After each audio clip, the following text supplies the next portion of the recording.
Hey guys and welcome back to my channel. तो दोस्तों finally solo leveling का episode 9 आ चुका है।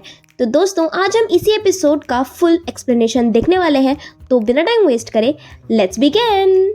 तो दोस्तों हमने पिछले एपिसोड में देखा कि जिनवू की पुरानी टीम रियूनाइट होती है डी रैंक के डंजन में जाने के लिए, और यहाँ पर 3 क्रिमिनल्स भी है जिनका ध्यान रखने के लिए एक स्पेशल पर्सन भी है जिसका नाम है कैंग ताइशिक। तो दोस्तों फिर वो सब लोग डी रैंक डंजन में एंटर करते हैं। तो अब आगे तो दोस्तों डंजन में एंटर करते ही उनका सामना होता है गॉब्लिन से, जिनसे वहां पर मौजूद जो क्रिमिनल्स होते हैं वो इतनी बुरी तरीके से लड़ रहे होते हैं कि एक बार को तो मिस्टर सॉन्ग कहते हैं कि भाई मॉन्स्टर ये गॉब्लिन्स है या फिर ये क्रिमिनल्स। एंड फिर हमें दिखाया जाता है कि मिस्टर सॉन्ग भी अपनी पावर्स का इस्तेमाल करके उन गॉब्लिन्स को मार रहे होते हैं, जिन्हें देखकर मिस्टर किम भी काफी ज्यादा शॉक्ड थे। वहीं हमें जिनवू भी अपने डैगर का इस्तेमाल करते हुए गॉब्लिन्स को खत्म करते हुए दिखाई देता है, जिसे देखकर मिस्टर सॉन्ग एंड जूही दोनों ही काफी ज्यादा शॉक होते हैं। वो देख रहे होते हैं कि जिनवू कितना ज्यादा बदल गया है, और मिस्टर सॉन्ग भी नोटिस करते हैं कि जिनवू की अपीयरेंस ही नहीं बल्कि उसका ऑरा भी बहुत ज्यादा बदल चुका है। और दोस्तों जब वो डंजन में आगे बढ़ते हैं तो वो देखते हैं कि आगे चल के 3 गुफाएं सामने आती हैं, जिस पर कैंग कहता है कि लगता है ये डंजन काफी आसान है और इसीलिए क्या हम बट के इस मिशन को कंप्लीट करें, क्योंकि इससे डेंजर तो बढ़ जाएगा लेकिन इससे मिशन काफी जल्दी कंप्लीट हो जाएगा। और इस बात पर मिस्टर सॉन्ग मान जाते हैं। तब कैंग कहता है कि चलो मैं इन क्रिमिनल्स को लेकर राइट की तरफ जाता हूँ और बाकी सब अपना अपना डिसाइड कर लो, और अगर आपको बॉस रूम मिले तो आप मुझे जल्दी ही बता देना। तभी जिनवू अपनी परसेप्शन वाली टेक्निक का इस्तेमाल करता है और उसे पता लग जाता है कि लेफ्ट वाला जो पाथ है वहीं पर उसे बॉस रूम मिलने वाला है, और पॉइंट्स कलेक्ट करने के लिए जिनवू मिस्टर सॉन्ग से लेफ्ट पाथ पे चलने के लिए कहता है, और फिर किम और उसका साथी बीच वाले पाथ पर चले जाते हैं। और दोस्तों फिर हमें दिखाया जाता है किम का सीन, जिसमें किम और उसका साथी दोनों मिलकर गॉब्लिन्स को मार रहे होते हैं, और किम उसे बताता है कि उसे काफी ज्यादा गिल्ट है और वो डंजन से बाहर निकलते ही जिनवू से माफी मांगने वाला है, क्योंकि वो डबल डंजन में उसे छोड़कर भाग जो गए थे। वहीं दूसरी ओर क्रिमिनल्स गॉब्लिन्स को मार रहे थे, जिस पर कैंग क्रिमिनल से सवाल पूछता है कि क्या तुम्हें इंसानों को मारने में भी इतना ही मजा आता है, जिस पर क्रिमिनल्स कहते हैं कि आखिर ये एक इंसान भी बीस्ट की तरह तो होते हैं, इन दोनों में फर्क ही क्या है। और दोस्तों फिर हमें उस आदमी की फुल स्टोरी दिखाई जाती है, जिसका थोड़ा सा फ्लैशबैक हमें पिछले एपिसोड में दिखाया गया था, जिसमें आपको याद होगा कि ये आदमी जो था वो चाहता था कि किसी को मारा जाए। तो हमें इसकी फुल स्टोरी बताई जाती है, जिसमें यह आदमी ताइशिक को बताता है कि इन्हीं 3 लोगों ने इसकी बेटी के साथ गलत किया, जिसके बाद उसने सुसाइड कर लिया, और फिर उसकी वाइफ को भी हॉस्पिटलाइज्ड होना पड़ा क्योंकि उसे इतना ज़्यादा शॉक लगा था। और इतना सब कुछ होने के बाद भी उन तीनों को अभी कुछ समय बाद छोड़ दिया जाएगा, और जैसे कि उन्होंने कुछ किया ही ना हो, और उनका हंटर लाइसेंस अभी भी उनके पास है। तो ये आदमी ताइशिक को 3 बिलियन वॉन देता है उन लोगों को मारने के लिए, क्योंकि डंजन में क्या होता है किसी को कुछ पता नहीं चलता, और इसीलिए आदमी चाहता था कि वो उन क्रिमिनल्स को मार दे। और इसीलिए कैंग उन 3 क्रिमिनल्स को कहता है कि मैं बाहर जाकर ये बोलूंगा कि तुम्हें डंजन में 100 गॉब्लिन्स मिले जिनकी वजह से तुम बच नहीं पाए। और फिर हमें किम और उसके साथी को दिखाया जाता है जो कि अपनी गुफा को पार कर रहे थे, लेकिन उनकी गुफा जो थी वो ताइशिक की गुफा से कनेक्टेड थी, जिससे वो पहुंच जाते हैं ताइशिक तक, और वो ताइशिक को उन तीनों को मारते हुए देख लेते हैं। और फिर दूसरी ओर में दिखाया जाता है कि जिनवू याद कर रहा होता है कि जब जिनवू हॉस्पिटल में था तब ताइशिक और जिनचुल दोनों ही उसे हॉस्पिटल में मिलने आए थे।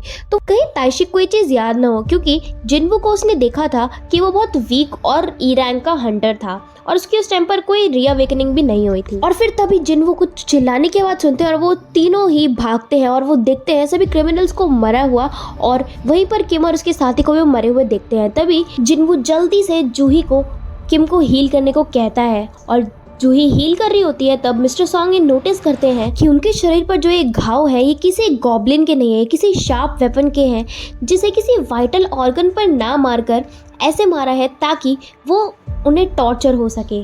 तभी जिनवू किम से कहता है कि तुम्हारी तो फैमिली है ना, तुम्हें उसके लिए हील होना होगा, तुम्हें ठीक होना होगा। लेकिन तभी किम जिनवू से माफ़ी मांगता है और कहता है कि मैं प्रॉपर तुमसे सिर झुककर माफ़ी मांगना चाहता था, लेकिन वो पॉसिबल नहीं है, और आई एम रियली सॉरी कहकर वो वही मर जाता है। और ताइशिक ये सब ऊपर बैठकर देख रहा था कि तभी वो जूही पर अटैक करता है, लेकिन यहाँ पर जिनवू इतना ज़्यादा फास्ट होता है कि वो उस अटैक को रोक लेता है। कि तभी मिस्टर सॉन्ग ताइशिक से पूछते हैं कि तुम तो हंटर स्टेशन से हो ना, तो फिर तुमने इन सबको क्यों मारा। तब ताइशिक उन्हें बताता है कि देखो मैंने ना एक बहुत ही बढ़िया स्टोरी बना ली है कि बहुत सारे गॉब्लिन्स इस डंजन में आ गए थे, और इन क्रिमिनल्स ने भागने की कोशिश की और भागने से पहले तुम लोगों को मार दिया, और जब मैं बॉस से लड़ रहा था तब उन्होंने मुझ पर अटैक करने की कोशिश की और इसलिए मैंने इन क्रिमिनल्स को मार डाला। तभी जिनवू आगे बढ़ रहा होता है ताइशिक से लड़ने के लिए कि तभी मिस्टर सॉन्ग उसे रोक देते हैं और कहते हैं कि तुम उसे हरा नहीं पाओगे। और तभी वो आगे आ जाते हैं और जूही से री एनहेंस करने को कहते हैं उन्हें, और तभी वो लड़ने के लिए तैयार हो जाते हैं। लेकिन दोस्तों यहाँ पर जो मिस्टर सॉन्ग है वो सी रैंक के हंटर है और जो ताइशिक है वो बी रैंक के हंटर है। तो यहाँ पर री एनहेंसमेंट के बाद भी ताइशिक को हराना मिस्टर सॉन्ग के लिए बहुत मुश्किल है। लेकिन फिर भी मिस्टर सॉन्ग बहुत ही अच्छे स्वॉर्ड्समैन है और इसीलिए वो ताइशिक को बहुत ही बढ़िया टक्कर देते हैं और उनकी फाइट भी बहुत ही कमाल की दिखाई जाती है। लेकिन लड़ते लड़ते जूही जो है बहुत ज़्यादा एग्जॉस्ट हो जाती है एज अ हीलर और इसीलिए बहुत ही ज़्यादा घायल हो जाते हैं मिस्टर सॉन्ग। और फाइनली जब वो उन्हें मारने जा रहा होता है ताइशिक, तब मिस्टर सॉन्ग इस्तेमाल करते हैं अपनी फायर वाली पावर का, जिसे देखकर ताइशिक काफ़ी ज़्यादा शॉक हो जाता है। वो ये तारीफ करते हुए कहता है कि तो तुम मुझे स्टार्टिंग से ये दिखा रहे थे कि तुम एक स्वॉर्ड्समैन, और जैसे ही मैं थोड़ा सा भूलने लगा तुमने मैजिक का इस्तेमाल किया। वैसे तुम्हारी टेक्निक काफ़ी अच्छी थी। और दोस्तों जैसे ही कैंग आगे बढ़ता है मिस्टर सॉन्ग को मारने के लिए, तभी सामने आ जाता है जिनवू मिस्टर सॉन्ग को बचाने के लिए। तो यहाँ पर कैंग बहुत ज़्यादा सरप्राइज हो जाता है जिनवू की एबिलिटीज़ को देखकर, और वो सोचने लगता है कि कहीं असैसिन तो नहीं है, तो कहीं इसने अपनी एबिलिटीज़ को हाइड करके रखा हुआ है। और फिर कैंग पॉसिबिलिटी सोचने लगता है जिनवू के बारे में। वो सोचता है कि फॉल्स रैंकर तो नहीं हो सकता क्योंकि ये इन लोगों को पहले से जानता है, तो इसका मतलब कि इसकी री अवेकनिंग हुई है और ये शायद डबल डेंजन में हुआ होगा। जिनवू की री अवेकनिंग के बारे में सुनकर मिस्टर सॉन्ग एंड जूही काफी ज्यादा शॉक थे, जिसके बाद जिनवू कैंग से पूछता है कि आखिर तुमने किम और साथी को क्यों मारा, जिस पर कैंग एक कन्फेशन करता है। हमें दिखाया जाता है वही उस आदमी का सीन जहाँ पर कैंग बताता है कि उसे मैजिकल बीस्ट को मारने से ज्यादा लोगों को मारने में मजा आता है। जिसके बाद जिनवू पर कैंग अटैक करता है और उसकी थोड़ी देर बाद दोस्तों हमें देखने को मिलता है जिनवू और कैंग दोनों की सेम स्पीड। जिनवू कैंग को बहुत ही बढ़िया टक्कर दे रहा होता है कि तभी जिनवू के सिस्टम से ये इंस्ट्रक्शंस आते हैं कि कुछ लोग डिटेक्ट हुए जो प्लेयर यानी कि आपको मारना चाहते हैं और इसलिए आपको अपनी सेफ्टी इंश्योर करने के लिए उन्हें डिफीट करना होगा, यानी कि उनको मारना होगा। अब क्योंकि दोस्तों सिस्टम ने खुद ही उसे आने में डिटेक्ट कर लिया है, तो जिनवू अपना किलर इंस्टिंक्ट इस्तेमाल कर सकता है कैंग को मारने के लिए। और यहाँ पर हमें बहुत ही तगड़ी फाइट देखने को मिलती है जिसमें जिनवू का ऑरा ही बिल्कुल मतलब बदल जाता है, एकदम खतरनाक सा। और इस फाइट को देखकर मिस्टर सॉन्ग एंड जूही दोनों ही बहुत ही ज्यादा शॉक होते हैं। दोस्तों मिस्टर सॉन्ग यही सोचते हैं कि उस दिन के बाद से जिनवू के ऊपर काफी सारी परेशानियां आई होंगी, जिसकी वजह से उसे काफी सारे डिसीजंस लेने पड़े होंगे, जिसकी वजह से वो इतना ज्यादा बदल गया है। और दोस्तों इसके बाद कैंग इस्तेमाल करता है अपनी स्पेशल एबिलिटी, वो है गायब होने वाली। तो दोस्तों वो काफी ज्यादा खतरनाक एबिलिटी थी, लेकिन क्योंकि जिनवू अब सीरियस हो चुका है तो वो अपने सेंसेस का इस्तेमाल करता है और उसे सेंस कर पाता है और फाइनली उसे मार देता है। तो दोस्तों मरने से पहले कैंग जिनवू से यही कहता है कि जब तुमने ई रैंक के हंटर होने के बावजूद भी मुझे यहाँ पर मार दिया है, तो अब सबको पता लग जाएगा तुम्हारी उन पावर्स के बारे में जिन्हें तुम सबसे छुपाते आ रहे थे। जिस पर जिनवू कैंग को बताता है कि वो हर फाइट के बाद और ज्यादा स्ट्रांग हो जाता है। जब कैंग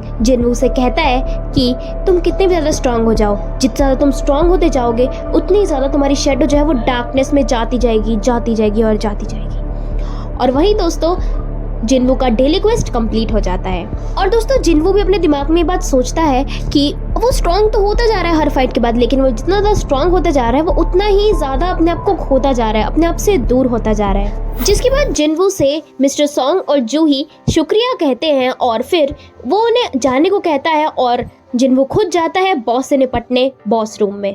जिसके बाद जिनचुल मैनेजर वू के पास आता है अपडेट के लिए और उसे बिल्कुल विश्वास नहीं हो रहा होता कि कैंग ताइशिक इतने टाइम से इतना लोगों को मार रहा था। वो कहता है कि सुपरवाइजर होने के कारण उसे इस बात का ध्यान रखना चाहिए था और उसे ऐसे लापरवाही नहीं करनी चाहिए थी। और फिर वो जिनचुल को बताती है कि यही तीन हैं जो डेंजन से बचकर बाहर आए हैं, जिस पर आते के साथ ही जिनचुल की नजर आती है जिनवू पर और उसे पहचान जाता है। वो सबसे पहले जिनचुल सभी से माफ़ी मांगता है कि उनके एक आदमी की वजह से उन्हें काफ़ी प्रॉब्लम हुई और फिर उसके बाद वो उन तीनों से पूछता है कि आखिर उन तीनों में से कैंग ताइशिक को किसने मारा। अब जिनचुल की बात सुनकर जिनवू यही सोच रहा होता है कि अब तो सबको मेरी एबिलिटीज़ के बारे में पता लग जाएगा और जिन्हों के साथ मैंने जो 19 रेड मिशंस की डील की है उसे भी कैंसिल करना पड़ेगा। लेकिन तभी मिस्टर सॉन्ग आगे बढ़कर कह देते हैं कि उन्होंने कैंग को मारा है, जिस बात पर जिनचुन को विश्वास नहीं होता क्योंकि उन्हें मिस्टर सॉन्ग की रैंक याद थी। तो वो कहता है कि भाई सी रैंक का हंटर बी रैंक के हंटर को कैसे मार सकता है, जिस पर मिस्टर सॉन्ग उसे बताते हैं कि हमारे पास जूही हीलर थी तो उसकी मदद से मैंने कैंग को हराया। पर फिर भी जिनचुन को विश्वास नहीं होता कि चाहे हीलर हो कुछ भी हो, बी रैंक के हंटर को सी रैंक का हंटर नहीं हरा सकता। और फिर वो कहते हैं कि चलो कोई नहीं, अब तुम सब मेरे साथ आओ, मुझे सब लिखना होगा। और फिर दोस्तों जिनवू जो है अब सबका ऑरा जो है वो देख सकता है। तो वो ये देखता है कि जो जिनचुल है उसका जो रैंक है वो ए है, तो अभी जिनचुल को तो जिनवू नहीं हरा सकता। और फिर दोस्तों उसके बाद मिस्टर सॉन्ग जो है वो जिनवू से माफ़ी मांगते हैं और कहते हैं कि मुझे माफ़ करना अगर तुमने ऐसा कुछ नहीं सोचा होगा तो, लेकिन मुझे पता है कि तुम अगर अपनी ताकतों को छुपा रहे हो तो पक्का से वो किसी रीज़न से छुपा रहे होगे, तो ऐसा समझ लेना कि जो तुमने हमारे लिए किया उसका एक छोटा सा शुक्रिया मेरी तरफ से। दोस्तों नेक्स्ट सीन हमें 3 घंटे बाद का दिखाया जाता है, जहाँ पे पता चलता है कि जिस आदमी ने उन तीनों क्रिमिनल्स को मारने के लिए कैंग को पैसे दिए थे उसने अपने आप ही सरेंडर कर दिया है और मिस्टर सॉन्ग, जूही और जिनवू को सेल्फ डिफेंस के केस के अंदर उन तीनों को ही छोड़ दिया गया है।